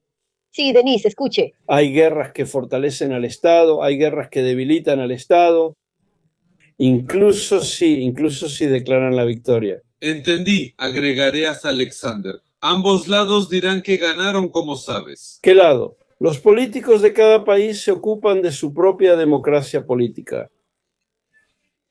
Explicaré a los espectadores por qué Zelensky negocia y la razón detrás de ello. Bueno, yo no veo que Putin esté de acuerdo con la paz, pero eso no es asunto mío, no soy ciudadano de Rusia, pero sé con certeza que en este momento Zelensky no está de acuerdo con la paz, porque él necesita que en el paquete haya algo con lo que pueda venir y mostrar una supuesta victoria. Por ejemplo, la membresía urgente en la Unión Europea. Y sobre el tema, el señor Kermy siempre habla de neutralidad. Neutralidad por la que, repito, yo estoy a favor de la neutralidad, por cierto, por eso tengo pocos problemas. En Ucrania la propaganda rechaza la neutralidad. Al final yo tenía razón. Así que, si ahora cualquier persona abre todas las fuentes públicas, incluidas las que menciona el señor Kermy, ya no hay palabras sobre la OTAN ni sobre la neutralidad. Desde hace mes y medio esto se ha eliminado de la agenda pública porque ya no es público. Ese acuerdo ya se alcanzó. Bueno, espera, bueno, No me interesa eso público, lo que hacen con la propaganda de un lado a otro respecto a Zelensky. Él no gobierna Ucrania, no es él quien gobierna, Ucrania no se gobierna desde Europa. ¿Es posible saber en qué país Zelensky no gobierna Ucrania? Es una marioneta que fue seleccionada especialmente, de manera inteligente pero primitiva. yo lo diría así. Mira, él está al frente de Ucrania y lo pusieron ahí. ¿Qué puedo decir? Rusia también lo apoyaba en ese entonces. Para los rusos sí, esa versión quizá funcione, pero cualquiera puede ver en internet cómo la propaganda rusa apoyaba a Zelensky durante las elecciones. Eso es lo primero. Además, quizá no sepan que esos grupos nacionalistas y fascistas mencionados antes atacaron mucho a Zelensky al inicio de su mandato. Voy a contar esto para los espectadores. Atacaron la administración del presidente, la pintaron con pintura, tanto que casi lo evacuaron de ahí, y luego los globalistas lo reclutaron de nuevo porque lo atraparon en el caso Wagner Gate. Si saben sobre esa operación que fue frustrada dentro de Ucrania contra los combatientes de Wagner, una operación magníficamente realizada por el servicio local ucraniano. No tenían alternativa y en ese momento los reclutaron otra vez. Siendo honestos, los globalistas no pusieron a Zelensky al inicio. Quiero proponer lo siguiente. Tenemos preguntas para ambos y no sé cuál elegir porque hay muchas. Pero ya lo pregunté y eso es sobre la victoria, sobre la subjetividad de las personas. Cuando tú, Denise, hablas de geopolítica, cuando se habla de geopolítica, ¿en qué momento la vida de una persona concreta pasa a ser secundaria y es esto siquiera aceptable? O sea, estamos hablando del precio que hoy ha pagado Ucrania y probablemente también Rusia por lo que está ocurriendo. ¿Hay alguna? ¿Tienes alguna opinión? ¿Cuándo terminará todo esto finalmente? Y si termina, ¿cómo? ¿Y quién pondrá fin a esta guerra? Denis, habla tú primero, luego quiero hablar yo porque tú... Esto terminará pronto con un acuerdo marco, elecciones en Ucrania y posiblemente un referéndum. Terminará este año 100%. Acciones militares activas. En los países postsoviéticos la vida humana no vale nada, pero en la civilización occidental y en Israel sí tiene valor. Tampoco puedo negar lo obvio en Estados Unidos. En la civilización occidental, en Rusia y Ucrania solo son cifras y estadísticas. Las mujeres tendrán más hijos. Yakov Yosifovich, ¿qué pronostica? Las guerras terminan cuando se acaba el dinero. La guerra es el evento más caro del mundo. ¿Cuándo se le acabará el dinero a Europa? Cuando Europa deje de subsidiar las acciones militares en Ucrania, terminarán. ¿Y cómo terminarán? Porque la mayoría de los gastos los cubrió Estados Unidos, pero ya se retiraron de eso. En Occidente piensan que en Rusia se acabaría el dinero antes, pero hasta ahora eso no ha pasado y no creo que pase. ¿Y cuándo se acabarán el dinero en Occidente? No lo sé, eso depende de la estupidez de los líderes de los países europeos. Cometen tantos errores en su economía que a veces es impredecible y además depende de la política mundial. Ahora es la aventura de Trump con Venezuela. Quería preguntarle sobre eso. ¿Eso provocará una baja en los precios del petróleo? Y si es así, ¿en qué ámbito? ¿Y a qué llevará esto a todos los demás países del mundo y cómo afectará a la economía europea, a la economía rusa, a la economía china, a la economía india? Nadie lo sabe. Cuéntenme, esto no es serio. Yo me dedico a hacer predicciones. ¿Que esto puede influir? Puedo señalar que hasta el día de hoy todas las evaluaciones y planes teóricos, económicos y militares de la OTAN resultaron ser irreales. Ninguno de ellos se logró ayer. Nervioso. Alexandra, voy a complementar. Jacob dijo, el dinero cuando se acaba, yo diría más bien los recursos. No importa cuánto dinero haya, en Ucrania se están acabando las personas y todos lo saben. Por eso, esa es una de las razones por las que Ucrania ya no podrá soportar la guerra por más de 6 o 9 meses. Eso siempre se los digo. En cuanto a Venezuela, esto es solo el comienzo, y ahí está la pata de la silla de Putin, la silla que Trump le está quitando de debajo. Y también contra Irán. Saben que Venezuela es campo de pruebas para Hezbollah. ¿Eso significa lo que dijiste? Lo que pasó entre Trump y Venezuela es como un mensaje para muchos, pero también para el presidente ruso. ¿Entendí bien o no? Ya lo sabía desde el año pasado, en primavera hice transmisiones sobre eso. La gente estaba en shock, nadie me creía. Yo lo decía, ya saben, lo decía, lo conté en el aire, los rusos me atacaban por eso. Cuando mencioné que Trump debía eliminar líderes autoritarios al final de su mandato, con China era difícil, pero con Irán, Rusia, Corea del Norte, Venezuela y otros, sí, especialmente en esta campaña. Esto es solo el inicio. Este año será difícil para muchos.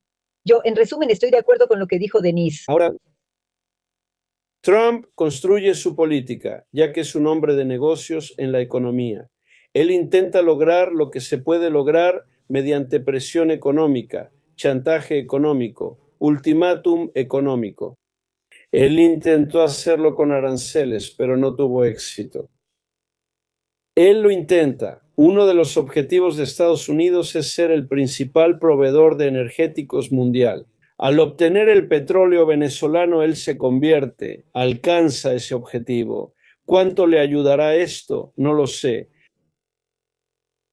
Que ese era el objetivo principal de los Estados Unidos, además de otros, la doctrina Monroe y todo lo demás. Pero él piensa que si puedo hacer esto, lo mismo. Él dice, y yo quiero ir a Groenlandia también este año. ¿Por qué yo lo necesito? Desde el enfoque económico, estratégico, geopolítico o ecológico, no importan las razones. Lo mismo dice de su Canadá. Sobre Canadá, que debería ser parte de los Estados Unidos. ¿Por qué? Yo necesito eso. Por eso dije esa frase. Cuando él dijo, anexamos Groenlandia, yo dije, como suele pasar en el fondo, Groenlandia ya fue, Canadá, prepárate, Canadá. Él realmente quiere decir que Canadá será parte de los Estados Unidos y entonces los Estados Unidos con Canadá y Groenlandia por un lado y con pleno control sobre toda América Latina, incluyendo Venezuela. El petróleo será tan relevante que podrá imponer su voluntad económica al mundo. Cuando todo esté listo, Cuando seamos parte de los Estados Unidos, cuando todo explote, como dijiste, entiendo que Trump no me consulta. Todavía no puedo responder hoy a una pregunta sencilla. Lo que hizo con Maduro lo sabemos. ¿Cómo esto afectará su posición en los Estados Unidos? No sé si esto llevará a un juicio político por parte del Partido Demócrata contra Trump en el transcurso de un mes. No lo sé. ¿Cómo ven esto las diferentes fuerzas políticas en los Estados Unidos? No sé a qué llevará esto. En Venezuela no lo sé. Además, el petróleo venezolano irá a empresas estadounidenses, pero ¿cómo afectará esto al petróleo árabe? No sé cómo afectará esto al mercado petrolero. y nadie lo sabe. Hacen diferentes cálculos, nadie lo sabe. Quiero hacerles la última pregunta, Denise, a ti y a usted, Jacob. Por favor, díganme, esto se los enviaron del chat. Por favor, Denise, usted, Jacob, una decisión clave sin la cual no habría habido guerra entre Rusia y Ucrania, no un país. Denise, habla de la decisión clave. Primero tú y luego yo. No, la gente busca simplificar. Nada funciona así, es mucho más complejo. No puedo dar solo una razón. Es un conjunto de motivos y errores. Jacob Yosifovich, ¿tiene alguna? ¿Puede mencionar una decisión clave sin la cual no habría ocurrido esta guerra? Ya lo dije, una decisión fue en el rechazo a cumplir los acuerdos de Minsk. Si no se hubiera tomado esa decisión, si se hubieran cumplido, no habría habido guerra. Bueno, Pero independientemente de eso, la causa del conflicto actual entre Ucrania y Rusia forma parte de uno mayor. El principal es entre Rusia y la OTAN. El conflicto entre Rusia y la OTAN no se resolverá hasta que no se resuelva el problema planteado por Putin el 15 de diciembre de 2021, de volver a la OTAN a las fronteras de 1998. Mientras eso no se cumpla, el conflicto continuará. Si Ucrania jugará algún papel en este conflicto y en el futuro o no, no es necesario, pero el conflicto seguirá. Un conflicto difícil, peligroso, armado, y tanto Europa como Rusia y el ejército ruso se están preparando para él. Solo hay una razón, una pregunta. Los estadounidenses no planean participar en esto si esta política continúa. Los europeos son suicidas. Sin Estados Unidos no pueden luchar contra Rusia. No estoy seguro de que los Estados Unidos puedan hacerlo sin los Estados Unidos. No. Denis, tu último comentario sobre lo de hoy. Luego, Jacob Yosifovich, me despido. Faltan 10 minutos. me gustaría hacer otra pregunta, pero después de esto, ¿está bien? Por favor, Sí, adelante, ahora tenemos tiempo. Al final quiero responder esas preguntas sobre lo que dijiste. Bien, entonces tu comentario. No habrá una gran guerra en Europa, eso es imposible. Al final de la transmisión al señor Kedmi se le escapó. Él dijo, no es seguro que Estados Unidos o Europa puedan enfrentar a Rusia, pero sin Estados Unidos seguro que no. Entonces, no quiero presumir, no estoy en el frente, no quiero presumir. Pero Rusia no ha capturado ni una sola ciudad importante en 4 años, ha sufrido pérdidas colosales, pérdidas colosales. ¿De qué guerra terrestre con Europa o Estados Unidos hablas? Debes saber qué son los Tomahawk, cuántos tiene Estados Unidos y dónde están. Una operación terrestre es absurda, ni siquiera a distancia funcionará, así que no habrá guerra y Rusia no lo logrará. Y no hay que olvidar que a Rusia aún no se le han impuesto sanciones reales. Lo que hizo Biden fue un daño menor para Rusia. Hubo pérdidas, pero revisé su economía y todo sigue bien. Las sanciones reales son desconectarte de Society for Worldwide Interbank Financial Telecommunication, bloquear tecnología o imponer un embargo. Eso sería serio, pero nada de eso ocurre. Sobre Trump, quiero agregar que Netanyahu vino a celebrar el Año Nuevo en Mar-a-Lago, y eso no fue casualidad. Lo que ocurre en Irán tampoco lo es. Las 2 noches pasadas ahí fueron muy difíciles. Y de nuevo, me sorprende mucho el señor Kedmi, cómo en su retórica incluso se le escapa un tema antitrumpo. Aunque Trump hizo mucho por Israel, Trump no lo hacía por Israel, sino por Estados Unidos. está claro. Ningún presidente estadounidense jamás hizo nada por Israel. Recuerdo la expresión de Nixon cuando, al reunirse por primera vez con Golda Meir, dijo, les daremos los Phantom. Él dijo, señora Meir, soy el presidente de los Estados Unidos, quiero advertirle que apoyaremos a Israel cuando esto corresponda a nuestros intereses políticos. Así es, quiero que lo recuerdes siempre. Y eso lo cumplen todos los presidentes estadounidenses según su comprensión de dónde están los intereses de Estados Unidos. Eso cambia. Israel nunca ha sido un interés para los estadounidenses ni para Trump. Lo que pienso de Trump como persona es otro tema. No lo respeto y eso no va a cambiar. Israel, pero eso es otro asunto, valora esto, lo que está escrito en nuestros libros y luego pasó a las Sagradas Escrituras. Frecuentemente las buenas acciones se realizan por otros que no saben que las hacen.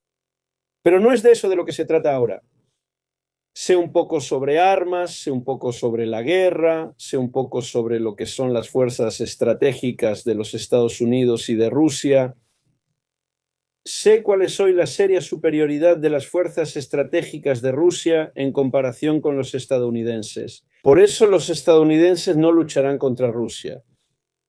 Rusia tiene una enorme superioridad estratégica. ¿Cómo lo logró? Es otra cuestión. Lo digo puramente de manera profesional. Europa no tiene armas nucleares tácticas. Rusia sí las tiene.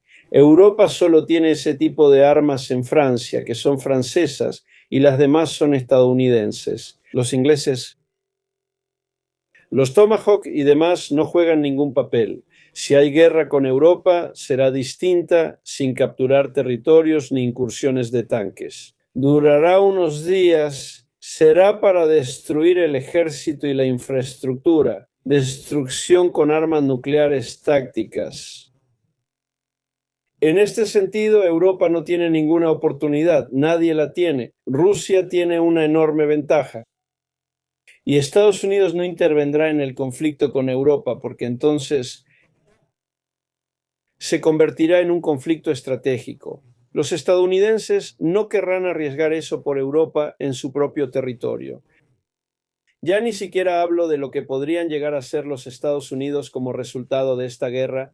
Ellos lo saben perfectamente y en Rusia también lo saben perfectamente. Así que, ¿cómo se toma una ciudad? Esa no es la guerra que puede suceder. Esas son guerras del pasado. ¿Por qué Rusia llevó a cabo esta guerra? De cualquier modo, ese es su problema. No será así. Habrá guerra con Europa. Denis, bueno, o sea, entiendo, si puede tomar Europa en unas horas, entonces a Ucrania la puede tomar en un segundo. Eso nos decían, pero en 3 días no hicieron nada. Quiero que la gente durante toda esta transmisión, ¿a quién realmente le interesa esto? Entiendo que no convencía a la audiencia del señor Kedmi y el señor Kedmi probablemente no convenció a mi audiencia, a mis seguidores. Las personas neutrales pueden verificar en la inteligencia artificial todo lo que a lo largo de Denis. En cuanto a las armas nucleares de Rusia, ese es el único factor por el cual alguien habla con Rusia y por el cual se le toma en cuenta en el mundo. El Producto Interno Bruto de la Federación Rusa es de 2,5 billones de dólares, considerando sus recursos y escala. El Producto Interno Bruto de Estados Unidos es de 30 billones de dólares. El Producto Interno Bruto de la Unión Europea es de 19 billones de dólares. En conjunto, casi 50 billones de dólares contra 2,5. La alianza con China es la razón por la que Trump busca separar a Rusia y China. El señor Kedmi muestra arrogancia en cada frase y cree que solo él tiene preparación especial y comprende todo. Que le aproveche, ¿qué puedo decir? Sin armas nucleares nadie hablaría con Rusia, no existiría. No hay Rusia. Correcto, por eso Rusia puso todo el énfasis en su armamento estratégico. El Producto Interno Bruto no tiene nada que ver con esto, solo que hoy es imposible transformarlo. Hoy en día los misiles hipersónicos con armamento nuclear no juegan ningún papel. Así que sé cómo los países con un Producto Interno Bruto pequeño, pero con un buen y correcto ejército y con buena táctica, logran vencer. En este caso, la economía no juega ningún papel y, en general, el Producto Interno Bruto lo considero con mucho desprecio. No muestra nada, absolutamente nada. Absolutamente nada. ¿Puedo hacer la última pregunta, Alexandra, la que puedo? Claro, claro. Eso depende del señor Kedmin, si responde o no. La pregunta es, ¿alguna vez lo invitó a trabajar el Comité de Seguridad del Estado de la Unión de Repúblicas Socialistas Soviéticas? ¿Lo invitó? Volviendo al Comité de Seguridad del Estado. ¿Lo invitaron al Comité de Seguridad del Estado, Yakov Yosifovich? El Comité de Seguridad del Estado me conoce bien. Desde el 67, y todos nuestros contactos con ellos fueron como dos adversarios. Y eso continuó incluso después de que terminé mi servicio, desde el 2002 hasta el 2015. El Servicio Federal de Seguridad me prohibió la entrada a Rusia debido a mi trabajo anterior. y me dijeron, no queremos tener nada que ver con esta persona. Si dejó el servicio, no lo dejaremos entrar. Es decir, nunca ni el Comité de Seguridad, ni el Servicio de Inteligencia Exterior, ni el Servicio Federal de Seguridad tuvieron ningún contacto conmigo, salvo 2 tipos de contacto, uno en contra del otro. La segunda vez fue cuando, en nombre de mi país, tuve contacto con ellos sobre asuntos comunes que interesaban a ambos países. Fuera de eso nunca hubo nada más. Y les daré otro ejemplo. Les permitiré venir a la Unión Soviética con un grupo diplomático. Y siempre se acercaban a todos, intentaban hacer contactos, y el oficial de seguridad que teníamos, él preguntaba, ¿se te acercaron? ¿Allá? ¿Se te acercaron? ¿Allá se te acercaron? Yo le decía, a mí no. Él decía, a todos se les acercaron, incluso a mí. ¿Por qué a ti no se te acercan? Me conocen muy bien, saben que es inútil. Soy ese tipo de persona. Tuve una operación conjunta Alpha Stoit. Cuando la hicimos, realizamos una operación con ellos en Israel. Sigo en contacto con ellos hasta el día de hoy. Eso fue en el año 89. Pero fue una operación conjunta de Israel y Rusia. Tengo una pregunta para usted, perdón por hacerle una pregunta personal. ¿Estuvo usted en prisión en la Unión Soviética? ¿Qué dice? No escucho. ¿Estuvo en prisión en la Unión Soviética? Esa fue la pregunta recibida. Todavía no escuché nada. ¿Estuvo usted arrestada alguna vez en la Unión Soviética y estuvo en prisión? No, nunca me arrestaron en la Unión Soviética porque trabajé de manera muy inteligente. Me advirtieron que por ciertas acciones podrían arrestarme, pero les dije que nunca haría esas cosas. Por ejemplo, al renunciar a la ciudadanía me advirtieron, no rompas tu pasaporte. Yo contesté, lo sé. Lo primero que estudié a los 18 años fue el Código Penal soviético, todos los artículos, nunca lo violé, y simplemente dar la oportunidad de arrestarme así nada más, no lo haría. Les dije, intenten y veremos. Para ellos eso fue problemático. Les voy a contar. En los años 90 me reuní con Babkov, Fyodor Babkov, él fue el primero, él creó la Quinta Dirección. La Quinta Dirección se encargaba de los disidentes, se ocupaba de los movimientos nacionales ucranianos, alemanes, chinos, rusos y judíos. Y cuando nos encontramos con él, yo estaba bajo el apellido Kedmi. Él dice, él ya estaba retirado, su último cargo fue subdirector del Comité de Seguridad del Estado. Y él me dice, Kedmi, ¿habla bien ruso? Digo, sí, en la escuela de Moscú estudiamos bien. Él dice, ¿es usted moscovita? Digo, sí. ¿Y cómo con su apellido? Le dije, y él se rió. Cuando empecé a trabajar en la Quinta Dirección, el primer caso que me pusieron sobre la mesa fue su caso. Así que con mi caso empezó a trabajar la Quinta Dirección. En el 67 empezaron a trabajar en marzo, en el 67 tuve mi primer conflicto con ellos en febrero, cuando logré entrar en la Embajada de Israel. Alexandra Muy, debo responder, es que el señor Kedmi acaba de decir, Quiero pedirte eso, te escuchamos. en la transmisión, el señor Kedmi contó que en los años 90 se reunió con Andrei, quien era jefe del Servicio de Seguridad de Ucrania. Tuvo una conversación detallada, quiero decir quién era ese Andrei, es Andrei Gorkach, quien era el director interino. No, además de Derkach. A nadie más. Antes de Derkach también tuve una relación con él. Antes de Derkach hubo otro. Andrei no estaba ahí, otro solo estuvo después, pero ustedes no podían estar en Ucrania. En el año 13, un chico de una familia del Departamento del Tesoro de Estados Unidos fue reconocido, junto con su hijo, como agentes del Servicio Federal de Seguridad por el Departamento de Estado. Me refería no a Derkach, sino a Derchai. Derkach sí estuvo. Después de eso, nombraron a otro director del Servicio de Seguridad de Ucrania. Yo trabajé con otro, pero no me refería a Derkach, sino a su antecesor. Denis, la pregunta es para ti. Gracias, Yakov Ilich. Uno de los mayores oponentes del Kremlin actualmente es el general Budanov, jefe de la administración presidencial de Ucrania. Zelensky, unas palabras sobre esta candidatura. Sí, no se puede juzgar así, ¿entiendes? A la prensa rusa le gusta inflar a cualquiera y convertirlo en un James Bond increíble, pero no es así. Budanov hoy fue eso. Es una conversación muy larga. En primer lugar, es una conversación muy extensa y solo la entienden quienes comprenden profundamente los asuntos en Ucrania. Bueno, podemos dejarlo para la próxima semana. Denis, pero respecto a la conversación de hoy, sí, Denis, me refiero a Denis, no a Elisevich, sino a Denis Mazar. ¿Cómo vamos a terminar nuestra conversación con Yakov Yosifovich y con Denis?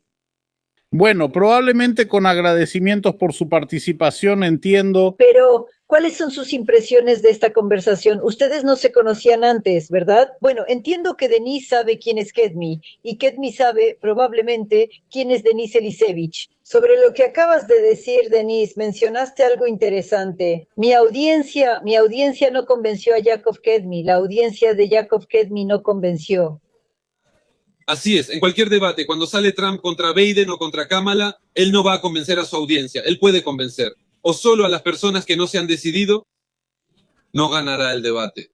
Pero ni tú ni Yakov Yosifovich se rebajaron a insultos o groserías. Aunque está claro que sus opiniones sobre Ucrania difieren bastante, no me refiero a la crítica de la política de Ucrania, bueno, me refiero no a la política, sino al liderazgo de Ucrania y todo lo demás. ¿Por qué empezó la guerra? Ya hablamos de eso. ¿Y es Ucrania un estado independiente o es parte de Rusia? En ese sentido, ¿tienen algo que decir? Bueno, ¿qué les gustaría decirse el uno al otro para cerrar, por así decirlo? Denis. No, ya dije todo lo que quería decir. Jacob Roche, ¿qué tienes tú para decir, por así decirlo, para cerrar? Lo que hablaste con Denise, ¿quieres agregar algo a eso o crees que ya se dijo lo suficiente desde tu punto de vista? ¿Dijiste todo lo que querías? No. Dije todo lo posible en el tiempo que tenía, respondí y escuché todo lo que dije. Gracias. No supe de grandes noticias, lo único es que eso puede variar. Nunca me he dedicado a la propaganda y nunca, sí me he dedicado, sé lo que es la propaganda y cómo organizarla. Pero eso es en el servicio, no así nada más. Y lo que digo es lo que pienso, no son declaraciones propagandísticas de alguien más, es mi opinión. La formé yo mismo sin escuchar ni hacer caso a nadie, nunca escuché a nadie en toda mi vida, pero esa es una técnica que no me gusta mucho. Lo que no me parece correcto lo declara la propaganda, incluso si son hechos evidentes. Así es como actúan respecto a Rusia. No importa lo que diga Rusia, es propaganda, se puede no escuchar eso. No, si fuera así, yo tendría que escuchar. Cuando no escucho, no intentan entender, entonces lo descartan todo. Eso es propaganda. Por eso pagan muy caro. Nosotros pagamos por eso hace 2 años. Hace 2 años pagamos por eso muchas veces. Cuando no escuchábamos al adversario o al oponente y todo lo atribuíamos a la propaganda o intentábamos encontrar alguna razón personal, eso pasaba antes y sigue pasando ahora. Así que yo no lo veo de esa manera. Te equivocaste, Jacob. Solo quiero aclarar que estoy en contra de la propaganda ucraniana. Solo te dije que tus argumentos coinciden y tú también negaste los hechos. Dijiste que yo negaba los hechos. No mencioné los acuerdos de Minsk porque fueron terribles, pero no fue mi responsabilidad, sino de los gobernantes de Ucrania y sus colaboradores. Si los hubieran firmado, no existirían las terribles condiciones actuales. La situación solo empeorará como el tiempo ha demostrado. Y tú me dices que yo llamé propaganda a todo, con lo que no estoy de acuerdo, pero no estoy de acuerdo con que Putin tuviera derecho a atacar a Ucrania, a matar gente. Eso es con lo que no estoy de acuerdo. Lo único globalmente, y lo que tú contaste, es que en algún lugar sí hay verdaderos nacionalistas en Ucrania. Bueno, quiero agradecer tanto a Denis Jelisevich como a Yakov Kedmi, porque entiendo perfectamente lo ocupadas que están estas personas para venir aquí y conversar con nosotras. Y dicen, miren, ahora nos escribieron en el chat que es muy importante que se hayan realizado estos debates, llamen los debates, discusiones, la comunicación de Yakov Kedmi y Denis Jelisevich. Una cosa es hablar con cada uno por separado y otra cuando vinieron y hablaron entre ellos. Eso se logró. ¿Qué tanto uno convenció al otro o no? Eso ahora no es la cuestión. La cuestión es que estas personas vinieron, estas personas hablaron con nosotros. Sí, Yakov y Jelisevich. Me acordé del apellido del director del Servicio de Seguridad de Ucrania, Radchenko. Radchenko. Él no fue el jefe del SBU. Radchenko fue presidente del Servicio de Seguridad durante varios años. Antes de eso fue subdirector del Servicio de Seguridad de Ucrania. Entonces, tal vez en ese momento él era el subdirector, pero no el presidente, ¿verdad? Probablemente era subdirector en ese tiempo, no presidente. No, yo sé cuándo él fue subdirector y después fue ministro del Interior. Lo revisé. Fue presidente del Servicio de Seguridad de Ucrania, lo recuerdo bien. Ajá. Yakov, Denis, les felicitamos por el año nuevo que ha llegado y me gustaría mucho que este año nuevo, tanto para ti, Yakov, como para ti, Denis, les traiga solo paz, bondad, calidez y luz. Y en Israel no todo es tan fácil como quisiéramos, ni en Ucrania ni en Rusia. Entiendo, pero sabe, Yakov Ilich, usted, ya se me olvidó lo que quería decirle. Aquí me escribieron, pregúntele a Yakov, ¿quién soy yo para esto? ¿Qué? Ya se acabó el tiempo, ya no puedo preguntar. Solo quiero dar las gracias tanto a usted, Yakov Ilich, como a ti, Denis. Gracias, chicos, gracias.